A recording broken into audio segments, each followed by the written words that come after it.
Right, so we are here today looking at birthday hampers for people in their 80s, 90s, and once they hit that, Is it fair to say that somebody when they hit 80 is an older person then?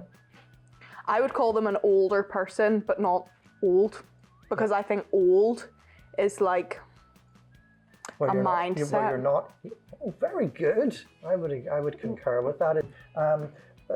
Creating products for those demographics may not be as stereotypically cliched as maybe in the past. Yeah. And that's why we're looking at these ones here. So it's for birthday hampers for people that are 80, 90, 100, and kind of our philosophy and what we include and kind of some of our tips for you if you want to purchase or make your own hamper for somebody's birthday. Yep, that's it. So we're going to go straight into it here, and we're going to say, right, what are our birthday hampers? We want lots of little things, don't we? But not little things for the sake of little things, nice little things. We were talking there about calories off camera. We were saying about how much, so rather than like lots of artificial sweetie types of chocolate. Yeah, we've gone for maybe slightly nicer. So what are these? Just we've got nothing added ever. And what do these say? They are plant-based, no palm oil. So just considering 88% cacao, single little things to consider. Anyway, let's get started. Let's see. Right, so we've got all of the products. So we've got we have selected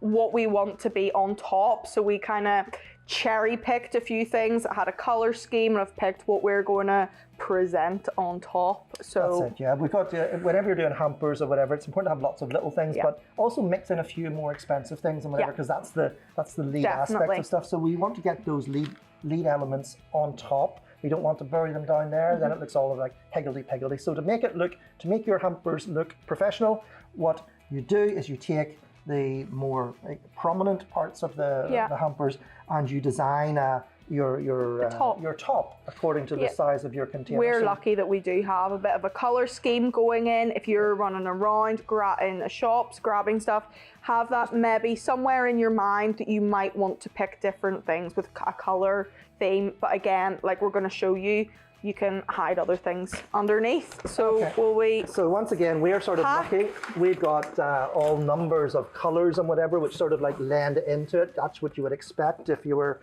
professional. But you can just choose a color which maybe is specific to you or you like or whatever. Or their favorite color if you know it. Yeah. For this particular hamper, we have gone with really bright, like turquoisey color. Turquoise blue, because our final top is sort of bluish and complementary in here. Now, the smaller things, rule number one, any glass bottle. In the middle, at the bottom.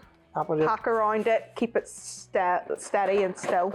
And then just place the rest of the things around that bottle in a way which sort of like makes a sort of, what's that word? Is that like a perimeter type of thing or whatever? Yep. The great thing about this is nothing can be broken, and it's not really, there's no exact science. It's about doing it, not doing it fast for the sake of doing it fast, but not wasting you don't have to overthink it, because we're going to cover it up anyway. So that's the base, you know, and then when you put this over the top of it, you've created basically imagine somebody opening it.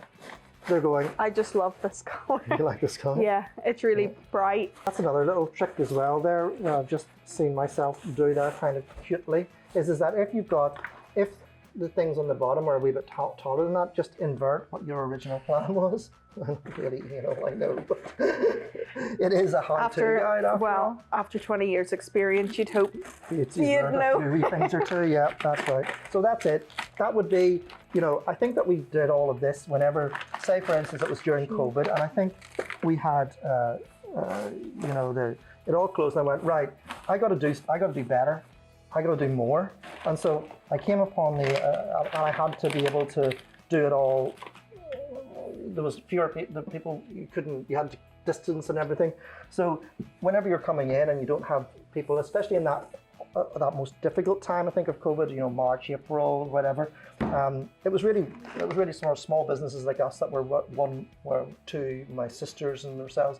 It was a small cadre of people, and so you tried to make better products that were that were just more thoughtful and whatever, and there was more demand for those. And so probably these designs have come out of that desire to do it much, much better and to come up with better solutions and better ideas. So if this was like for an 80-year-old, 90-year-old, or anybody in that age group between, all the way up to 100, I think that this, the color coordination, the focus, the layout makes it a really, really great gift to send to somebody, rather than the traditional flowers. I'm just finishing off, Colour comes as we were going there, with a bow. I go for blue because we have this blue theme, and I'm going to finish with pink because, again, great taste transcends gender and age, that it's 90th, there you go. for everybody. 90th.